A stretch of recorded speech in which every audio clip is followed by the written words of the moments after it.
portholes, their own boat marina, winding staircases. Notice the equilateral triangle throughout the building though. He does this within most of his buildings to either make them feel like the bow of a ship, or in this case, sailboats. If you guys look back at the building as we come out from under the bridge, you'll notice they look like two sailboats racing each other. I think one of those sold about 4 years ago for about $2.6 million. Now, when we passed into Kinsey Street, I'll say one thing about that bridge, and I won't explain further, but you'll know if you know. Kinsey Street Bridge, Dave Matthews Band. Not this boat. Not this story. Now, you also probably noticed when we came out from under the bridge that I lowered my voice a tiny bit. I do this right here because I am constantly notified by the residents of Kinsey Park here to our... How many of you know the story of the cow? A lot of you. Great. Anyone know the song? He knows it. Like half that boat just pointed at him. They were all like, he knows.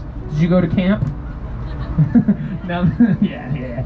Now this is a nursery rhyme for children about a city burning to the ground. And it goes like this. Late one night when we were all in bed, Mrs. O'Leary put a lantern in her shed, milking her cow Daisy. The Spark Notes version, cow kicked over the lantern, set the barn on fire, burned down Chicago. That's it. That's what started the Great Chicago Fire. This is what we still believe in. It's what we still teach in our schools, even though it's not true. Because a New York journalist came forward and admitted that he made up the cow. The whole story, overshadowing the rest of the Midwest. But it still wiped us out. It took about 19 years of continuous rebuilding. Daniel Burnham brought the world's greatest architects to our city, and from the ashes rose a second city. That's where the name comes from, the second city. We are the second city. We really needed this fair, especially after the fire. So Daniel Burnham gathered the city's greatest politicians and sent them to Congress to lobby them for it. We won. Then a New York journalist wrote in an article, I can't believe Congress gave those windy windbags from Chicago the fair, and that's how the Windy City stuck. It has nothing to do with our wins. Nothing. Serial killer podcasts out here? Your hand went up very fast. She was like, murder? Love that. You ever heard of H.H. Holmes? Yeah, you're a fan of H.H. Holmes? You're a fan of him? Even though he killed like 120 people? She still asks, I like to throw this question out there just to see if there's a serial killer on my boat. And, now,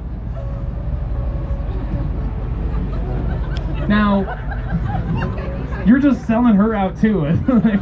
Hold on, we've got like 3 killers on this boat. All right, I'm gonna stay.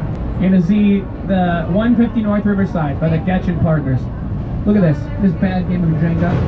This plot of land has been vacant here for 70 years. We could not design on such a narrow plot. On the west side of the building, there are rail yards. On the east side of the building, river. This building had to get designed on a 40-foot wide concrete reinforced core. You can see right through the center of the building here. Folks, only 40 feet. To give you a better idea about this, the base of this building is about the width of this boat. Now look up. A building that tall? A base this narrow? That's stupid. How do you balance something like that out, right? Well, to do that, you end up having to use what's called a damper system. So for this one in particular, look over your right shoulder, get a better idea of how narrow that base is. Look at that. To balance it out, the damper system has 4 large tanks of water at the top of the building. About 160,000 gallons each. So picture my arms, the building. The analogy is the damper system. The wind pushes the building to one side. The mechanism at the top shifts. Water sloshes to the opposite end of the building. It pulls the top in the opposite direction.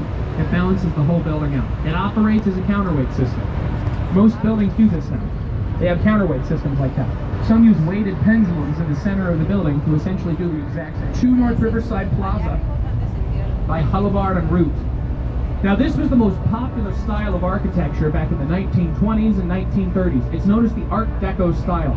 Notice all these very strong vertical lines that draw your eye to the top, to all the geometric shapes and setbacks here. Look at each entryway. They have this very cavernous, grandiose entrance, right? Now, this was the most popular style of the era because it served a functional purpose. Because you have to think, back in the 20s and 30s, air conditioning, that hadn't been mass produced yet. So you had to design a building that could naturally cool itself down. The Art Deco style was the answer to this. It allowed for a significantly more open floor plan. So cool air would circulate on an exterior setback. Once you open up a window, it creates a tunnel effect. Wind rushes across the floor, across cool marble or whatever on the interior, cools the building down naturally. To our right, the next 4 buildings on the right side of the boat are all known as the Gateway Center. Cleverly named Gateway 1, 2, 3, and 4. Now, do you all remember the giant black box I was just talking about? Same minimalism for the next 3 buildings. Now, Mies van der Rohe, the German architect I keep mentioning, he didn't design these buildings, but he did popularize the style back in the Bauhaus School in Germany. Now, the Bauhaus School was forced to close around World War II because, you know, stuff was happening. Mies van der Rohe picks up, he starts teaching at the Illinois Institute of Technology, and he creates a culture in Chicago at the intersection of good city planning and experimental architecture. Creating people from all over the world now come to Chicago to study her and her architecture. And creating icons from all over the world, including Bangladesh architect Dr. Fazlur Rahman Khan, who has engineered most of the major landmarks in our city, from the Sears Tower to the John Hancock. And a great signature of his work is this small black box you're about to see with X bracings on it. See that? It's very similar to the John Hancock Tower, right? Those X bracings? It's because it's the same engineer. Here, though, he was asked to design 2 trading floors without pillars inside, so this wouldn't block hand signals of stockbrokers. So he puts the X bracings there, so all of the weight then gets put on the outside of that building. And now it's home to a fitness center next to a donut shop. But Gateway 4 is to your right. Notice 2 types of convex glass. So as you pass over this building, it creates a kaleidoscope effect, right? Notice how it goes straight, then curve. Look straight ahead. River's doing the same thing. This is actually a style of architecture known as contextualism, in which the building is sympathetic to its surroundings. So this is foreshadowing the bend of the river that we're about to go down. Now notice what it's reflecting. Look to your left and up. The Chicago River map. You see that red pin up yonder? That's a "You Are Here" pin. It's where you're currently at on the Chicago River. Picture the top part of the map, that's the stern of the vessel, bottom part's towards the bow. To our right, the former main Chicago Post Office, designed in 1923 through 1931 by Graham, Anderson, Probst, and White. Now, Chicagoans know this post office has been a huge problem for us. This whole post office here, folks, it's been sitting vacant here for nearly 30 years. It's a landmark building. It was a part of the Burnham Plan, calling for a major government building with a highway running through the center of it.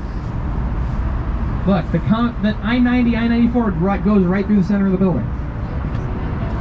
Now they say this is cursed, but before we get into that, this was designed to be this large to accommodate the 3 major catalog houses in Chicago. Who can help me name those really quick? Just yell them at me.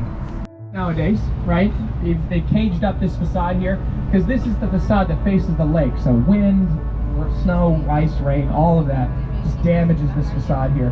But the city is trying to demolish this building, even though it would cost the city more to demolish the building than it would just simply repurpose the interior, right? Figure out what you did with the post office, right? Why demolish that when you can gut the building out